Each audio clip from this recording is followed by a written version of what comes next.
And here we go!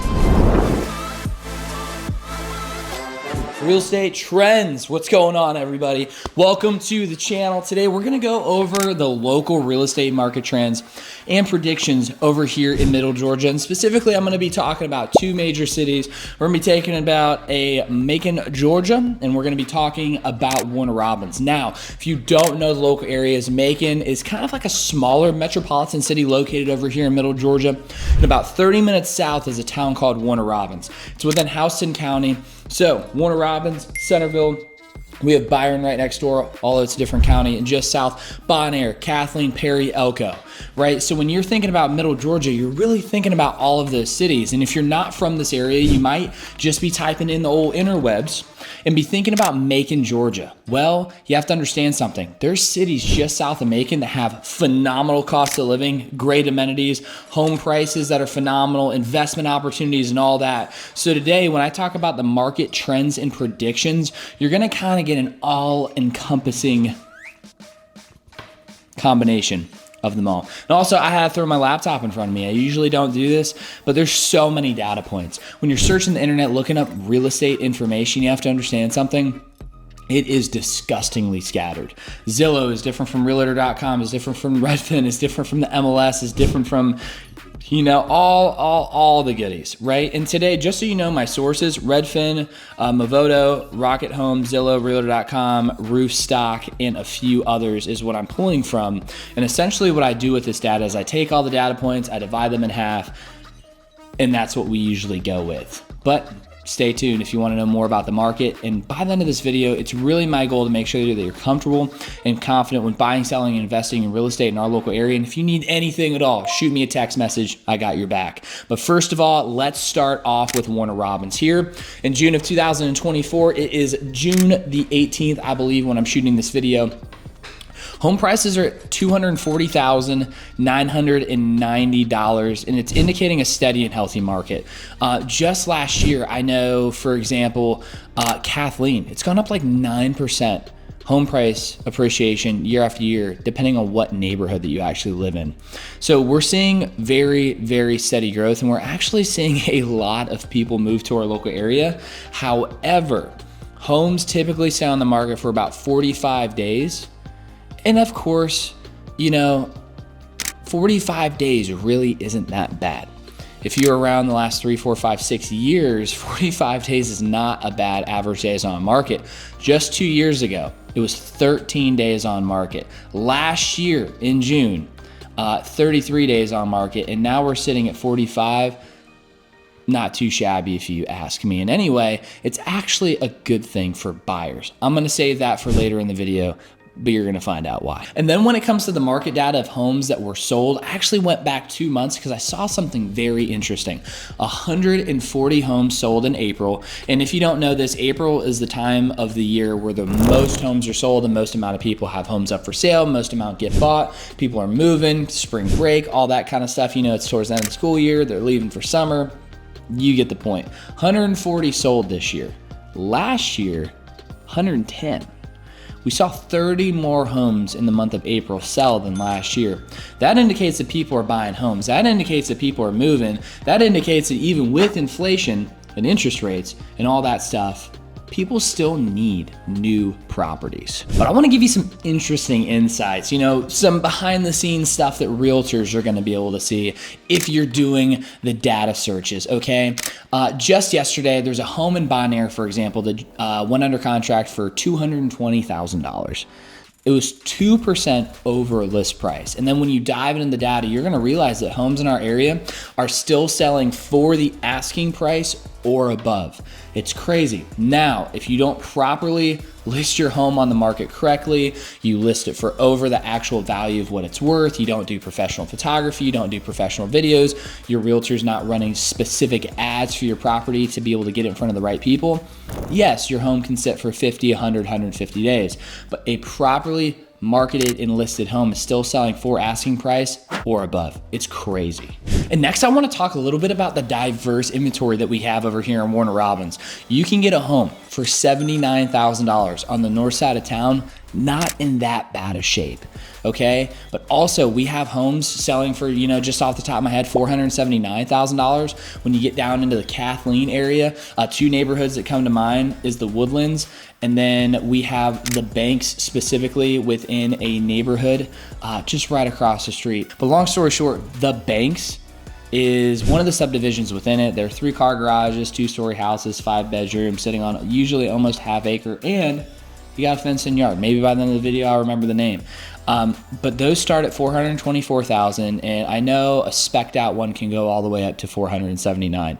Not a bad range of homes over here in the local market. And then popular neighborhoods, like I was saying before, the Woodlands is super, super popular. Those houses fly off the shelf. There's a couple of Atlanta builders that came down here south. They're throwing up houses. No offense, a lot of cookie cutters. They're selling like hotcakes though. You're getting a crazy amount of square footage and the prices are insanity. I sold one just last month to an amazing couple, and it was sold for $279,000. They got a 2-story house that was over 2,500 square feet. Crazy deals going on. So whether or not, you want a custom home, you want something that's smaller that eventually you'll turn into a rental, the marketplace has so many different opportunities. And talking about Macon, I'm telling you what, I have so many real estate investors calling me for the Macon market. Yes, there's so many opportunities over in Macon when it comes to phenomenal investment properties. And here's the deal. A lot of people don't understand investing. And let me just break this down really quick. I'll save you the time of reading dozens of books, okay? You do not make money while you own the property. You make money on the buy. And what I mean by that is price appreciation over time.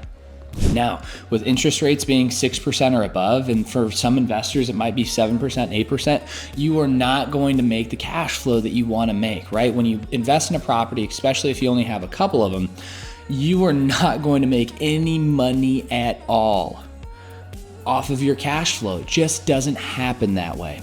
And anyway, that cash flow that you make, you actually need to put that in a safety fund, right? What if the water heater breaks? What if the HVAC system breaks? What if a tenant doesn't do what they need to do and you need to fix up the house? That money is not going into your personal checking account. That money is going to go into a business bank account that's for that investment, and it's going to protect that investment.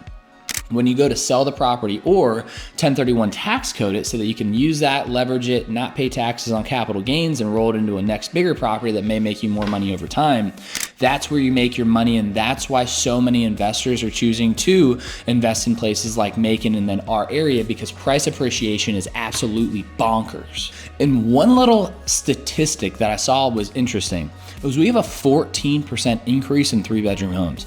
Me, personally, my favorite real estate investment is a 3-bed, 2-bath, sitting on like 0.2 acres or less preferably, right? Lawn maintenance is much cheaper, but when it comes into it, yes, 4 bedrooms, you can kind of squeeze a little bit more money into it. But appreciation wise, we saw a 14% increase in 3 beds. Appreciation goes up on those bad boys. And here's some interesting stats that I just wanted to pull from Macon here for you. I'm just gonna read it right off the screen. Home values in Macon have soared by more than 25% in the last year, and it increased by 77% in the past 5 years. Excellent news for homeowners and investors. 77% in the last 5 years. Tell me another investment that increases by 77% in 5 years, or by that manner, 25% in a single year. And then I want to talk a little bit about the rental market here for a second. The median rent in Macon is $1,000 per month. Last year it was $890, by the way. For a 3-bedroom home, $1,000 per month, with rents increasing 14% year after year. This makes Macon an attractive market for rental property investments. Okay, 14% increase. Now I understand if you're looking to buy a house, number one, are you gonna increase your mortgage by 14% year after year? Absolutely not. Here's my advice to you. If you're looking to buy a house, do not under any circumstances rent if you're going to buy for at least 2 years. And the reason I say 2 years is this, okay? I'm not trying to just give you financial advice. I'm not an attorney. Don't listen to me, but this is just, okay, you get it. If you stay in a house for 2 years, you have so many different opportunities to leverage different types of loans. Number one, if you're a veteran like myself, VA loan 0% down, right? By putting more of a down payment, you're lowering your monthly payment. However, you're not getting that money back. When your home appreciates and the value goes up, you can pull that when you go to sell. Or like this, VA home loan, buy for 2 years, don't like the home anymore, or you're leaving. You can keep that house, turn it into a rental, allow it to appreciate over time if it was the right house in the right location, and then you use your VA loan to buy the next. Do the same thing with FHA. You can do the same with USDA. You can do the same thing with conventional. There's so many different options. Now, personally, with interest rates and where everything's at, you really, if you do not want to be a landlord, you're like, I am not doing that. I have no interest in building wealth through real estate. I would rather put it into stocks or something else that you know. By all means, do that. We're sitting at about 3 years because of interest rates. That if you were going to buy a home and live here, you want to really live here for about 3 years for it to make sense. Now, if you're living in Macon, it goes up 25% in a single year. That is insanity. Now, understand that that is the home values on average. We're helping a client right now. By the way, my business partner, Trey, if he ever reached out to you, your contact us, talk to him. Phenomenal guy. Lady reached out to us from YouTube. They sold their house in Indiana, and Miss Colleen has been amazing. But Miss Colleen has a $900,000 budget. And the thing is, we live in middle Georgia, okay? Industry and everything is good, but the average person usually cannot afford a $900,000 house. So a home that's $800,000, for example, in value, it will not increase by 25%. Will it increase? Absolutely. Home appreciation is going to happen no matter what. But a house is really worth two things: what a buyer is willing to pay and what a bank is willing to loan. If you have no buyers willing to pay X price because they don't have the money, it really doesn't even matter what a bank is willing to loan, and it really doesn't even matter what the perceived value of said home is by the seller, because at the end of the day, guys, guess what? You got to get a buyer to pay that price. Now, if you work with us, for example, here's my little sales pitch. We do the professional photography, we do the professional video, we run ads better than anyone else. We don't just run ads to the local area. The majority of home buyers for the homes that we sell, especially in the high price points, comes from out-of-state buyers relocating here that actually have money. A lot, by the way. I've helped almost 7 people from just this year alone move from California. Prices are bonkers in those areas.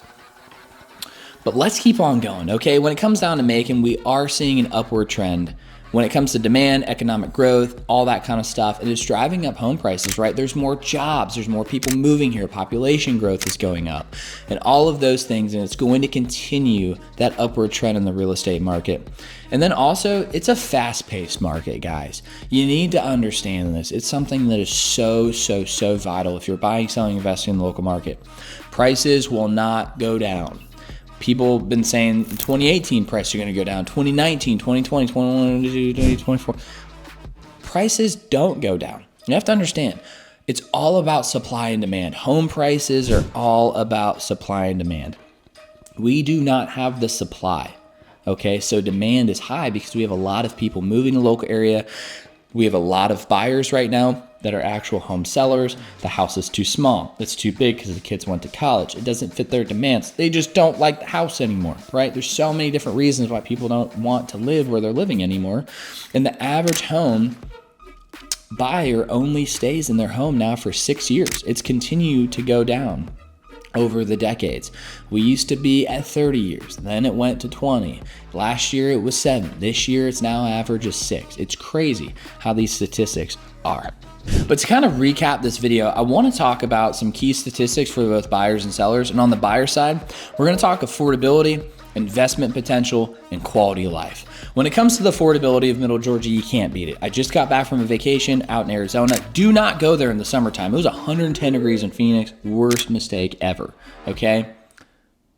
But the average home price, when we went hiking to Sedona, $1.1 million. I sat down with 2 agents over there. I was just kind of, wondering about the market. I'm always, looking for data points, kind of a nerd when it comes to the real estate market. If you couldn't tell, I literally have a YouTube channel talking about this stuff.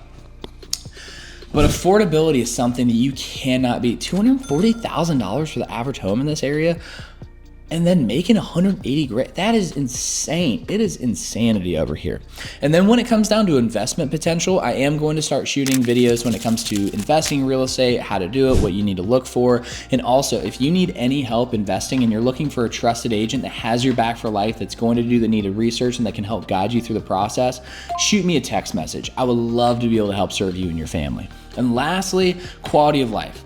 We got 3 things here in Middle Georgia. We got excellent schools, we got low crime rates, and we have a family-friendly and dog-friendly environment. We got 2 dogs, we take them everywhere we go. They got awesome parks, there's churches that have parks, there's all that kind of stuff. But you really can't beat it if you're raising a family. The school systems over here, especially Bon Air, Kathleen, Perry, phenomenal school systems when it comes to public. There are some private schools around the local area. You can do the needed research. I may even drop a link in the description below about schools and stuff like that. I have 2 of my favorite sites when it comes down to it. US News and then niche.com have fantastic statistics. And when it comes down to the crime rates, I love Georgia. Side note, we're a red state. Everybody has guns at all times. Just for a little information so you know. Used to be a police officer.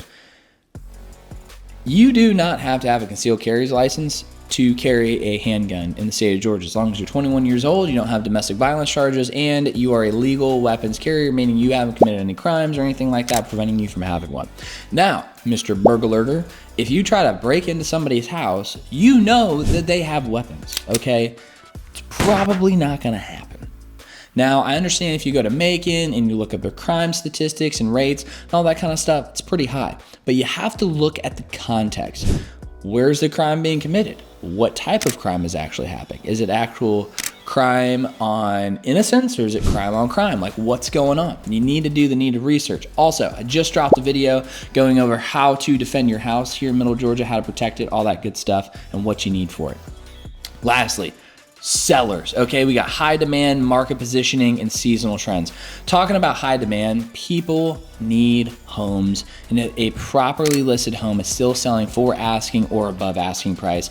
And market positioning, if you properly price said home, like I was saying, it will fly off the shelf as long as you get it in front of the right people, because all you have to do is find a buyer willing to pay the money. That is it. Now, there's a bunch of marketing statistics out there, but really at the end of the day, finding a buyer that's willing to pay the money comes down to your marketing and advertisement. And last but not least for sellers, seasonal positioning. What this means is positioning the sale of your home to the season in which homes sell the most. Now, I'm not saying that if you sell in, let's say, winter and fall, you won't sell your home, you're gonna get less money. I'm just saying there's more buyers active on the market during spring and summer, typically families wanting to move and moving during summer break and all that kind of stuff to be able to pull the kids out of school, get them repositioned, all that kind of stuff, and get them back into the school system. I almost said indoctrinated. Maybe school systems are indoctrinating our kids. I don't know. But hey, that's the video for you. If you need anything at all, just shoot me a text message. Also, feel free to search the YouTube channel. Always coming out with new content for buyers, sellers, investors. I'll catch you on the next one. 25%. Tell me another market that does that. 1 second. The dogs. I must have mail. Hey! No! Hey! Trying to shoot a video.